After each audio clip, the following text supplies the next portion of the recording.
এরকম কয়েকজনকে আপনাদের সামনে আনবো যাদের দীর্ঘ সময় বসেই থাকতে হয়। কি তার পরিণাম দেখুন। গোটা পরিবারটাই এখন অ্যাক্টিভ। দিনভর ছুটে বেড়াচ্ছেন পরিবারের কর্ত্রী। স্বামী, পুত্র, মাকেও সচল রাখার দায়িত্ব তুলে নিয়েছেন নিজের হাতেই। বসে থাকার বিপদে পা দিতে নারাজ। মন্তেসরি স্কুলে পড়ান, ঘরকন্যাও করেন গুছিয়ে নিজের হাতে। দিনভর দম ফেলার ফুরসত নেই। আমার আবার বসে থাকার সময় কোথায়? একটা মন্টেসরি স্কুলে কাজ করি, মোটামুটি আমার তো সকাল থেকে ওখানেই যায়। তারপরে ওখানে বাচ্চাদের সঙ্গে নাচানাচি, পড়াশোনা নিয়ে তো তোমরা তো জানোই কি অবস্থা। বাড়িতে হাজব্যান্ড আছে, মা আছে, ছেলে আছে, তাদের পেছনে প্রচুর টাইম যায়। নিজে ছোটেন, বদলে দিয়েছেন স্বামীর রোজ নামচাও। বেসরকারি শিক্ষা প্রতিষ্ঠানের প্রশাসক স্বামীকে প্রথম দিকে অফিসে 3 ঘন্টার বেশি বসেই কাজ করতে হতো। ব্যাস, ক্লান্তি, ওবেসিটির সমস্যা শুরু। পারিবারিক ও সামাজিক জীবনে প্রভাব।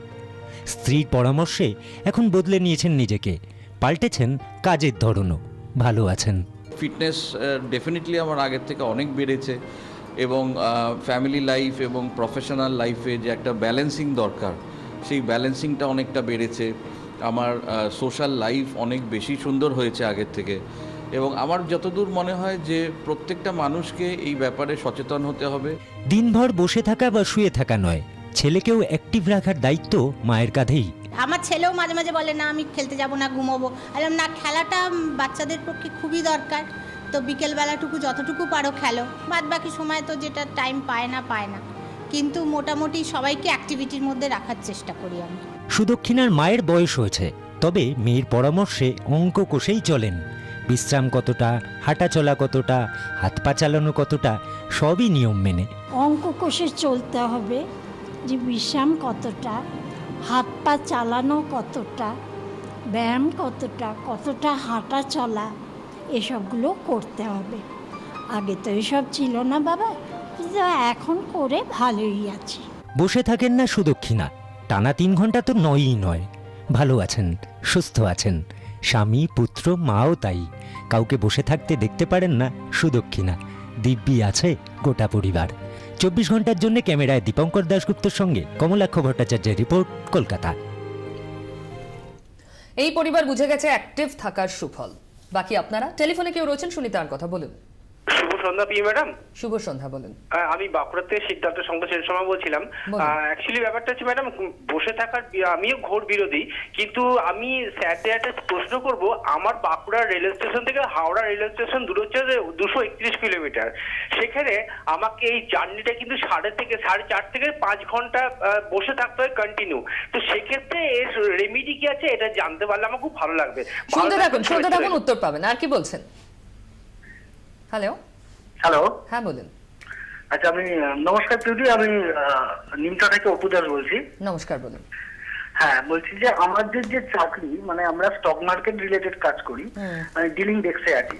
তো শেয়ার মার্কেট 9টা থেকে 3:30 অবধি চলে। সেক্ষেত্রে আমাদের ওঠার কোনো সুযোগ থাকে না। তো সেক্ষেত্রে ডাক্তারবাবু মনে কি বলবেন, মানে আমাদের কোনো ব্রেকও থাকে না। গুরুত্বপূর্ণ প্রশ্ন করেছেন। শুধু আইটি নিয়ে এতক্ষণ কথা হচ্ছিল। অনেক ধন্যবাদ, শুনতে থাকুন আপনারা। আমি দুজনের থেকে দুটো উত্তর জানি। প্রথম প্রশ্নের উত্তর আপনি দিন, ডক্টর সিনহা। মানে ট্রেন জার্নি প্রায় 5.5 ঘন্টার, ওই সময়টা উনি কি করবেন? এতক্ষণ একসঙ্গে বসে থাকতে হয়। মানে 5.5 ঘন্টাটা হয়তো অতটা বড় সময় নয় ট্রেনে বসে থাকার জন্য, কিন্তু আরো বড় ডিউরেশন, মানে মোর দেন 6 আওয়ার্স 7 আওয়ার্স যে ডিউরেশন ট্রেন, তাদেরকে আমরা বলে থাকি বেশিরভাগ ক্ষেত্রে সেটা হয়তো বসে থাকার ট্রেন নয়, মানে সেটা হয়তো স্লিপার কাজ বা অন্য কিছুতে গেলে তারা অন্তত উঠে মাঝখানে একবার পায়চারি করবেন। মানে শুধু বসে থাকবেন না, অন্তত একটা রাউন্ড করিডোরের প্রান্ত থেকে, মানে কামরার প্রান্ত থেকে ওই প্রান্ত হেঁটে আসবেন।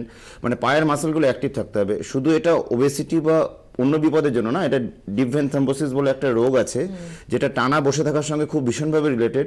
বহু লোক মানে টানা ফ্লাইট, মানে 12-14 ঘন্টার ফ্লাইট বা 12-14 ঘন্টা ট্রেন জার্নির পরে এই রোগের সমস্যায় ভুগেছেন, বিশেষত যাদের রক্ত জমে যাওয়ার সম্ভাবনাটা কিছু ক্ষেত্রে বেশি থাকে, কিছু রোগের ক্ষেত্রে। সেই পেশেন্টদের এই ধরনের বিপদগুলো হঠাৎ করে বেড়ে যায় টানা বসে থাকার কারণে। ওবেসিটি তো একটা বড় কারণ বটেই, যেটার জন্য আপনাকে হাঁটতে হবে। তাছাড়া এই ধরনের বিপদ, যেটা পায়ের মাসল সচল না থাকলে এই বিপদগুলো বেড়ে যায়, তো সেটাও করতে হবে। সব মিলিয়ে বসে থাকাটা একদমই চলবে না। বিশেষত 3-4 ঘন্টা ছাড়া হাঁটার চেষ্টা করতেই হবে। অল্প হলেও যতটা সম্ভব আপনি পারবেন একটু ছোট করে হেঁটে নেবেন। উত্তর পেয়ে গেছেন স্টক মার্কেটের ভদ্রলোকের প্রশ্ন। No break, non stop monitoring. Absolutely, I agree with you.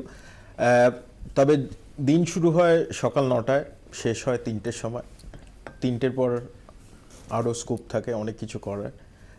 সার্টলি আমার মনে হয় যে আমি বুঝতে পারছি আপনাদের কাজটা একটা অদ্ভুত ইউনিক কাজ, যেখানে আপনাদের সারাক্ষণ কম্পিউটার আর স্ক্রিন দেখতে হয় স্টক মার্কেটের জন্য, কিন্তু 3টের পর একটু নিজেকে একটু টাইম দেবেন যাতে একটু হাঁটাচলা করতে পারেন, একটু moderate to vigorous activity. The moderate to vigorous activity American heart association যেভাবে ওরা ডেসক্রাইব করেছে সেটা হচ্ছে যে আপনার মোটামুটি 30 minute brisk walking twice a week, মানে সপ্তাহে 2 দিন করলেই হবে, এমন না যে আপনাকে প্রত্যেক দিন করতে হচ্ছে। আচ্ছা, আর যেটাকে মডারেট অ্যাক্টিভিটি বলছে সেটাকে বলছে ওরা যে আপনি মোটামুটি এই লিফটে করে না উঠে সিঁড়ি দিয়ে উঠলেন, সিঁড়ি মানে দিয়ে সকাল নামলেন। 9টায় আপনি সিঁড়ি দিয়ে দৌড়ে অফিসে পৌঁছলেন, দৌড়াতে হবে এর কোনো মানে নেই, কিন্তু মানে সিঁড়িটা সিঁড়িটা ব্যবহার ব্যবহার করা করলেন। আর আরেকটা যেটা হচ্ছে যে যতটা পারবেন একটু মাঝখানে এই স্ট্রেচ করবেন, যেটা আপনাদের যেটা প্রবলেম হয়, যেটা ডক্টর সিনহাও বলছিল যে ইট ইজ ভেরি ট্রু, যে বসে থাকতে থাকতে ডিভিটি হয়, ডিপ ভেন্ট থ্রম্বোসিস, আর ওটা একটু বাড়াবাড়ি হলে পালমোনারি এম্বোলিজম হতে পারে, সেটা অনেক সময় ফেটাল হয়। ধরুন এবার বাড়ির মহিলাদের কথা যদি আমরা আসি, অনেক ক্ষেত্রেই হয় এখন সিস্টেমটা অনেক বদলেছে, বসে রান্না করার চল আগে তো অনেকটাই ছিল, এখনো কিছু কিছু বাড়িতে রয়েছে, তো তারা কি করবেন? না, বসে রান্না করতে করতে তো উঠে দুটো জিনিস আনতেও যেতে হতে পারে। সো আই ডোন্ট থিঙ্ক বসে রান্না করা মানে একদম সেডেন্টারি ফর 3 to 4 আওয়ার্স। মানে মানুষ সাধারণভাবে যখন রান্না করেন তখন রান্না করতে যে জিনিসগুলো লাগে সেটা উঠিয়ে নেবেন, বরং জিনিসগুলোকে হাতের নাগালে না রেখে স্ট্যান্ডার্ড দূরে দূরে রাখলে যাতে বরং ওঠার সেটার জন্য সুযোগটা ওনার তৈরি হয়। ওটা সুযোগের একটা কারণ তৈরি হয়, সেটাও ভালো। অতএব সেই ধরনের নিজেকে বানিয়ে নিতে হবে নিজের এক্সারসাইজ। যেমন আমরা কিছু কিছু আইটি সেক্টরের পেশেন্টদের বলি যারা একদমই সময় পান না, যেমন উনি একটা বললেন ট্রেড, ওখানকার ট্রেডের, তো সেক্ষেত্রে আমরা বলি আপনি গাড়িতে গেলে একটা স্টপেজ আগে নেমে যাবেন, গাড়িটাকে বাড়ি পাঠিয়ে দেবেন, ওই রাস্তাটা আপনি হেঁটে বাড়ি ফিরুন। মানে নিজেকে খুঁজে বের করতে হবে যে সুযোগটা কোথায়, আপনার দিনের বা সময়টার মধ্যে movement-এর। আপনাকে নিজেকে খুঁজে বার করতে হবে, আপনার সময়টা আপনার ভালোর জন্য। নিশ্চয়ই তা না হলে আপনি কোনো কোন সময় পাবেন সেটা তো আপনাকেই ঠিক করতে হবে, ক্যালকুলেশনের দায়িত্ব আপনার, শুধু পথ দেখাতে পারি আমরা। সুস্থ থাকুন আপনি, এটাই চাই। দেখতে থাকুন 24 ঘন্টা।